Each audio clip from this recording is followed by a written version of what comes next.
10, 9, 8, 7, 6, 5, 4, 3, 2, 1.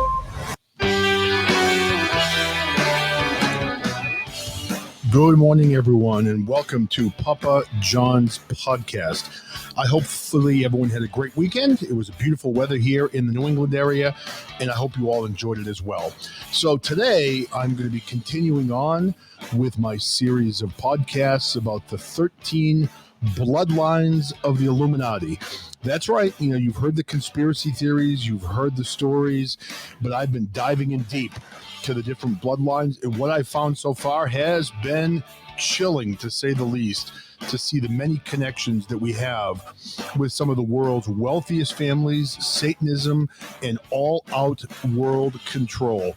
So today, I'm going to be doing the podcast on the Freeman family, and to read off some of the names of the different families that have been said to be part of the Illuminati, they are the Astor bloodline, the Bundy bloodline, the Collins bloodline, the Freeman bloodline, which I'm going to be doing the show today on, the DuPont bloodline, the Kennedy bloodline, the Lee bloodline, the Onassis bloodline, the Reynolds, the Rockefeller, the Rothschild, the Russell, and the Van Doon bloodline. So those are the 13 families to say that have been basically the 13 families that run the world. So today, I'm again going to be using the essays from a book written by author Fritz Springmeier as my basis. And keep in mind, I don't have enough time to give you a complete rundown of this entire family and all the families. So I'm looking to hit on some key points. I'm keeping the podcasts right around 30 minutes, hopefully under that. So it'll give you a bite-sized amount of information, and it can kind of stoke the fires in you to do some research on these 13 families. So without further ado, I've got quite a bit to go through here, and I'm going to do my best to highlight this family. So this family is not as well known as some of the others.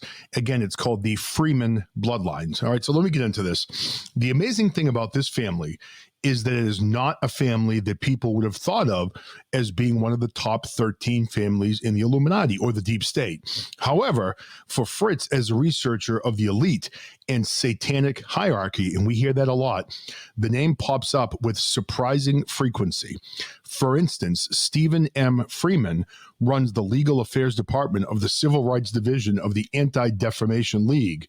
The ADL is a dangerous organization controlled by the hierarchy. The Illuminati drug money, they use Illuminati drug money to fund this organization. Another Freeman is Walter Freeman, who introduced the lobotomy into the U.S. with James W. Watts in 1936. The frontal lobotomy was a brutal method of mind control that has been permitted to be done to us under the disguise that it is the benefit of humanity. I mean, think about how evil that is. Then there was also another, Simon Freeman, who was an important intelligence officer. The list goes on of people that are in key places with the Freeman name, but this is the one that really gets you. The most important position of all removes all doubt that the family is at the top of this entire Illuminati family group is the late Grand Master of the Prieur de Son was Gaylord Freeman. Now, again, I don't even know if I'm pronouncing this right, so bear with me. A lot of these names are, foreign names and whatever else. But this is what the Prieur de Son is, and I'm doing my best on that. So what is the Prieur de Son? Are we sure it exists? How does it relate to the hierarchy? The Prieur de Son, the priory of Zion, was unknown to the general public until 1982, when a book co-authored by Michael Baynant, Richard Lay, and Henry Lincoln came out. The book was entitled Holy Blood, Holy Grail, and it offered historical proof that this organization was powerful and it existed since the time of the early Crusades in 1099 AD. In 1991, Fritz came out a little bit more, came up with a little bit more information in this organization. The organization is so little known to even my readership that we need to stop and really examine what this organization is. And since I'm probably killing it in pronunciation, I will spell it for all of you. It is spelled Prieure,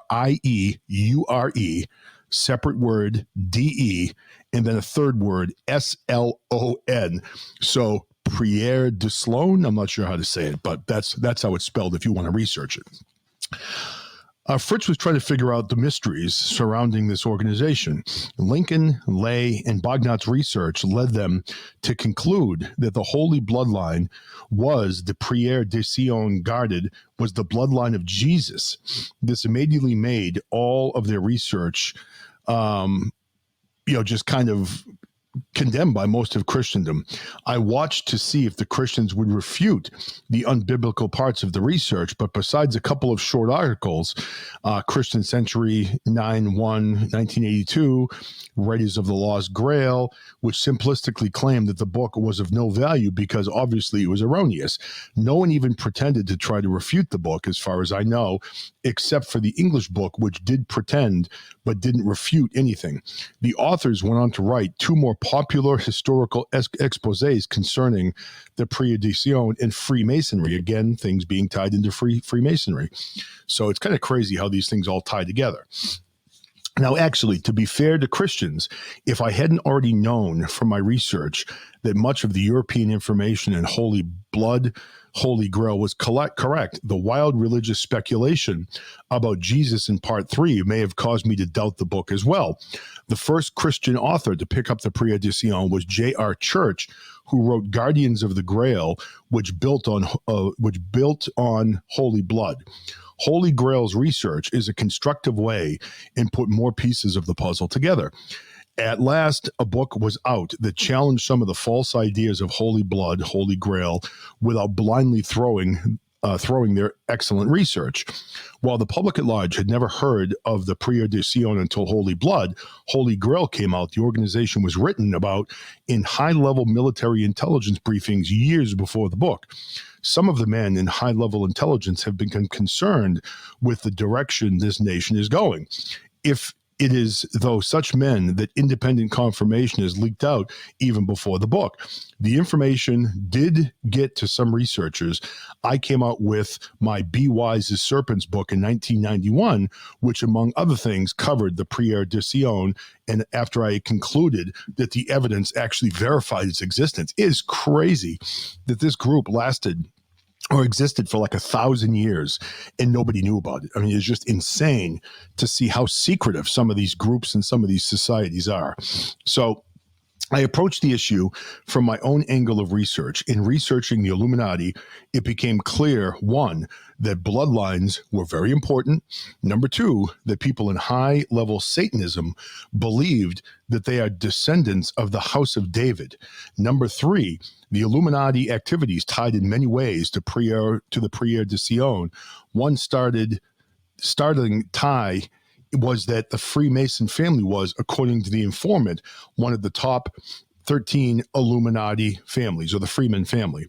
The ex-Illuminati people I received information from were not familiar with Holy Blood, Holy Grail, nor Guardians of the Grail. Even if they had, which they definitely hadn't, neither book mentions the Freeman family. It wasn't until researchers of Holy Blood, Holy Grail wrote their sequel, The Messianic Legacy, which was published in 1987, that the name Freeman came out as the leader of the Prière de Sion. In short, the way the research of mine and others simultaneously from different angles came up independently with the same conclusions using completely different sources confirms beyond a doubt that Prière de Sion exists and that the Freeman family is indeed a very powerful family. I have never spelled out in detail nil the proofs about the Prière de Sion and the Freeman family. And even now, I am not going to. To me, the basics are facts, and I don't want to get bogged down trying to prove the obvious. And there was so much more to learn. There are stubborn people whose minds will not come along no matter how much proof and encouragement. They will just have to stay where they are. So, interesting read about this about this family that, the Freeman family that most people weren't even aware of, but it appears they are one of these 13 families of the Illuminati. And from one of the things I've been able to see so far, it seems like it's extremely beneficial for all these families to kind of fly under the radar. I mean, there are some that you know more about, like the Rockefellers. You've heard about the Rothschilds. You've heard about the Kennedys and families like that. But like this family, the Freeman family, has been able to kind of cover up their identity for many, many years. So the people living in this world, in this country, all across the globe, don't even know that we have families like this who are, in fact, secretive overlords that are controlling everything. So I think it's important. Like I said in some of my other podcasts, I don't think us knowing is going to change a lot, but I think it's important for us to know that we do have these families that have long bloodlines that are controlling our every decision in this world. And a lot of them have ties to Satanism and satanic rituals and things like that, which to me is terrifying. So let's go a little bit further in. We are going to talk about the Prière de Sion a little bit more. Now, I know this is confusing. I'm at about 10 minutes now. I've got 20 minutes left. I'm going to get into this and then talk a little bit more about the family. And then at least this is going to help you to be aware that this Freeman family exists, and you can do some research as you begin to research the 13 families of the Illuminati, the 13 bloodlines. Okay. So this is describing the Prière de Sion. The original start of the Prière de Sion appears to have been the idea of a number of powerful bloodlines, which includes various descendants. Okay, here we go. The Merovingians, including the House of Lorraine, the House of Guise, the Medics, the Savoras, the Estes, the Gonzagas, and the St. Clairs, which are also known as the Sinclairs. The Medics are tied to the black nobility also. From the beginning of the Prière de Sion has been committed to Hermetic magic, a type of black magic that originated with the ancient Egyptians and portrayed by the Egyptian Book of the Dead. René d'Injou, a descendant of the Merovingians, persuaded Cosimo de Medico to establish in 1444 a non-church library at San Marco, where Plato, Pythagorean works, and books on Hermetic magic were translated. Up until this time, the Catholic Church had control of all of the libraries. It was from Cosimo's library that the spark of Greek and Egyptian teaching set off what developed into the Renaissance, which was the revival of humanism and the occult. It appeared that during the Middle Ages, witchcraft and the mystery religions had seriously dissolved to the point that these modes of thought had to be relearned from the ancient writings. Interestingly, the Middle Ages, when witchcraft and paganism were dissolving and had been branded the Dark Ages by the establishment and inaccurately painted as a time when learning went out, a magazine put out during World War II by, again, Prière de Sion members were Vaincre. The organization that took credit for the magazine was Alpha Galates. It carried articles on Atlantis, theosophy, Celtic wisdom, and other esoteric things. The magazine had also declared itself in favor of United Europe. Robert Schumann, who was associated with the magazine Vaincre, later became the lead architect of the EEC. An internal magazine for the Prière de Sion members is Circuit, the acronym for Chivalry of Catholic Rules and Institutions of the Independent and Translates Church, or Union. In 1956, issue of Circuit promoted the use of a 13-sign zodiac rather than the traditional 12. The 1959 series of Circuit refer to the reader Vaincre. The Circuit magazine, which claims to write its articles with hidden meanings, say that this cryptically about the Prière de Sion. We are not strategists, and we stand above all religious denominations, political perspectives, and financial matters. We give to those who come to us moral aid and the indispensable mana of spirit. Another article says, except through new methods and new man, for politics are dead. So kind of powerful statements there. All right, a little bit more to read here, and then we're going to go into a little bit more of the family because I'm already at 15 minutes, believe it or not. So the curious fact remains that men do not wish to recognize this. There exists only one question economic organization. Dr. Otto von Habsburg, a descendant of the Merovingians and the Knights of Malta, headed Pan-Europa an organization that has been working towards a U.S. of Europe. Their logo was the Celtic cross in a circle. The first point in time that the Prayer de Sion can be pinpointed is when Jerusalem was captured by the Crusaders, and an abbey of monks that Peter the Hermit had belonged to was established in the building called the Abbey of Notre Dame de Mont de Sion, just outside of Jerusalem. The abbey had an order that was called the Order of de Sion. Over the centuries, the Order of de Sion has developed into what we have today as the Prayer de Sion. Bear in mind that the Order of Sion was visible for several centuries, but has been totally secret after the 13th century. It became semi-visible during the 1960s and 1970s and became secret again in 1984. The groups of monks that made up the original order were led by Ursus of the Moravians, and they were given a place of Orville in France until they apparently decided to move to the Holy Land. The order appeared to have had the power behind the scenes to have been in a position to select and would sit on the throne of Jerusalem, and was initially selected by their man, Godfrey de Bouillon. The Order de Sion, which is again the Prieur de Sion, set up a military order called the Knights Templar. Louis VII of France became indebted to the Knights Templar, and in repayment of the help he received, he established some of the Order de Sion at the Priory of Saint Sampson, along with establishing 26 men, 2 groups of 13, as a small priority of the Mont de Sion, or in Orleans, France. In 1188, the Order de Sion let the Knights Templar apparently go their own way, which eventually was very troubling. The story of the Knights Templar is exceedingly interesting because it relates, again, to the satanic international bankers of today. The Knights Templar became the first European-wide international bankers. So think about that. That is just crazy stuff, right? I mean, so let's go into Gaylord Freeman. We're at about 16 minutes. I've got about 14 minutes left, so I want to get into a little bit about the family. So Gaylord Freeman was a Grand Master. From 1918 to 1963, Jean Cocteau was Grand Master of the Prieur de Sion, following the unification of the various powers into a secret NWO, New World Order government, in 1954. The Prieur de Sion had a major policy dispute. In 1963, with Cocteau's death, Gaylord Freeman helped the Antonio Murazaga and Pierre Planchet de St. Clair govern the Prieur de Sion. In 1981, Pierre Plantard took over as Grand Master. In 1952, long before becoming Grand Master, Plantard de St. Clair transformed 100 million francs worth of gold ingots to Switzerland to the Union des Banques Suisses. When this was publicly revealed, he said it was a legitimate move made for the French government.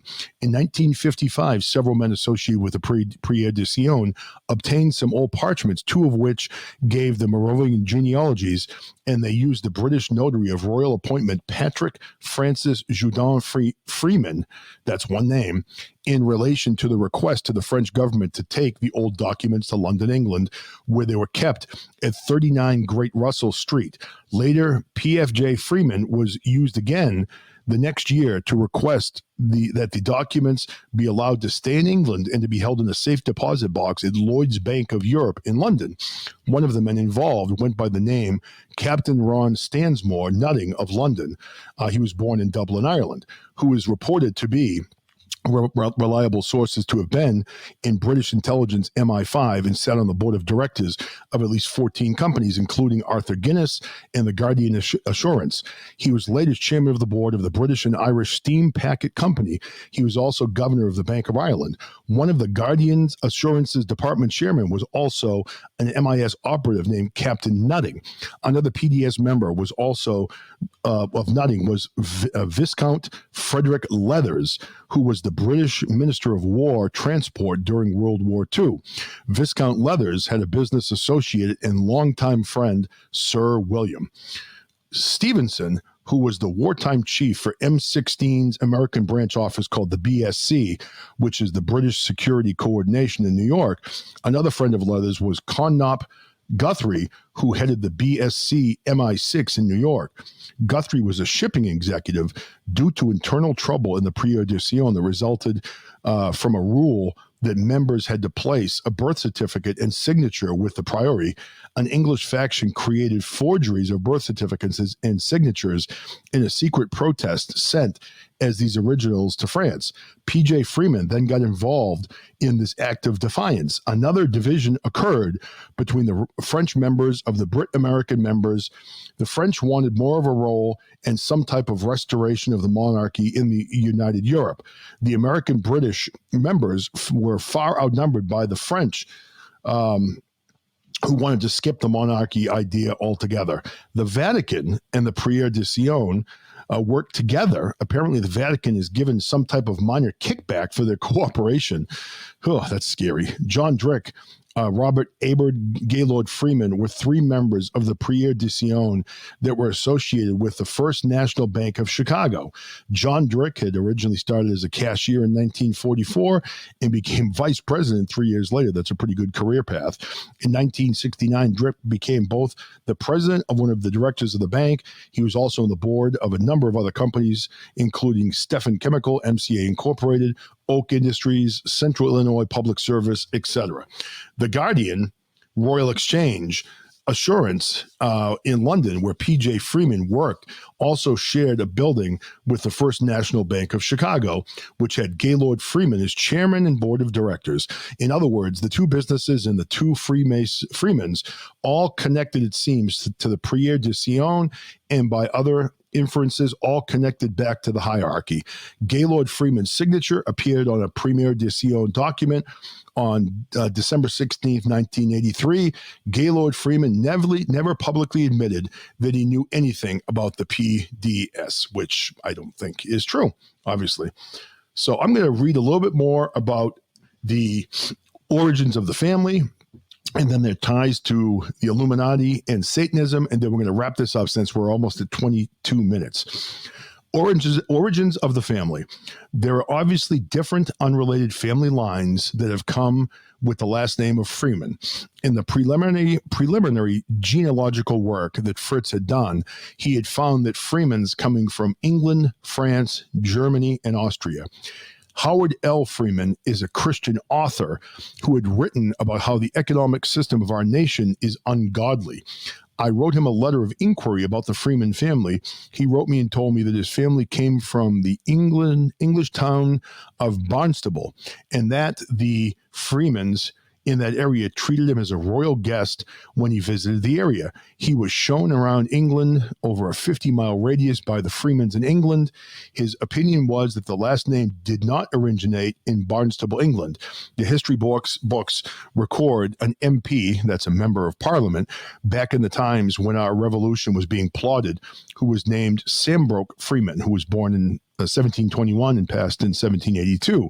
He was from the Farley Court near Henley, in Berkshire. He went to Oxford, where a lot of people are groomed to be a part of the Illuminati, which we've learned in some of the other podcasts. I do not know if the Freemans in Mariah, the Illuminati, are from England originally, but from the little clues I have, that would be my first guess. If not England, then likely France. Mary Freeman of Marlborough, Wiltshire, England, claimed back in 1988 on 7/13/88, almost at midnight, that she, Mary Freeman, were leaving an ancient Druid stone circle at Avebury when she saw a UFO over Silbury Hill. Most people are interested in her UFO report. I'm curious why this Freeman lady was out late at night in some ancient Druid site. Very good point. What type of satanic ritual was being performed there?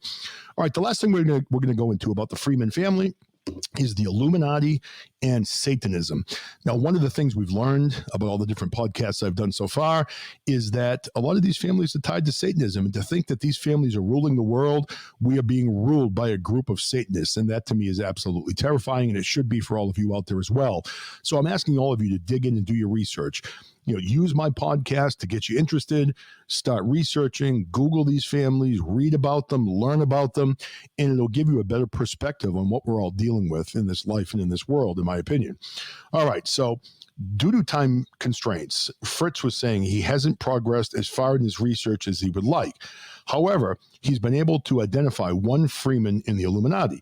He was Minnesota governor Orville Freeman, who appointed Walter Mondale, that's big, to the position of Attorney General when Walter was just 32 years old. Walter Mondale later enjoyed the status of being the U.S. Senator on the Trilateral Commission. Walter Mondale went on to serve the Illuminati as U.S. Vice President, and Orville Freeman was appointed as a cabinet member for Kennedy's and the Johnson administration. Another Freeman is listed on secret membership lists as joining the Order of the Skull and Bones Club in 1869 from Yale. See his picture, which you can't see, which is reproduced. Don Freeman wrote books on witches, including Space Witch and Tilly Witch. Another Freeman was instrumental in the OTO being set up. For those who know about the OTO, we've mentioned in the past, is Hermetic magic and Satanism. Right here in Oregon, where Fritz lives, we have been watching some Freemasons because it appears there are some Satanic Coven members here in Oregon who are Freemasons. So there's a lot more about the family. I can't get into all of it because we just don't have a lot of time, but I wanted to give you a little dive into the Freeman family. And so far, I think that was my 8th podcast on the 13 families of the Illuminati. We're going to be getting into the others very soon. So if you could, go back into my downloads, look up all the podcasts I've done, and you can learn about each of these families. So again, the 13 families or the 13 bloodlines of the Illuminati are listed as being the Astors, the Bundys, the Collins, the DuPonts, the Freemans, the Kennedys, the Lees, the Onassis, the Reynolds, the Rockefellers, the Rothschilds, the Russells, and the Van Dunn bloodlines. Now, there are also other families that have been said to be associated, including the Disney family, the Krupp family, and the McDonald family. And then also we have another one called the Merovingian bloodline, which is actually European royalty. So I want to thank all of you for joining my podcast again today. I know these can be a bit arduous, but I think it's important for us to get this information out here. And please, listen to these podcasts and some of the other 400 that I've published across the different platforms. So please, I hope you enjoy some of the shows. I have a lot of political shows, a lot of historical shows, a lot of interviews, sports shows, all kinds of things that I've done. But this is a little project I'm taking on right now. So I hope all of you have a wonderful day. Thank you for joining my podcast, and take care and be safe out there. All right. Bye-bye now.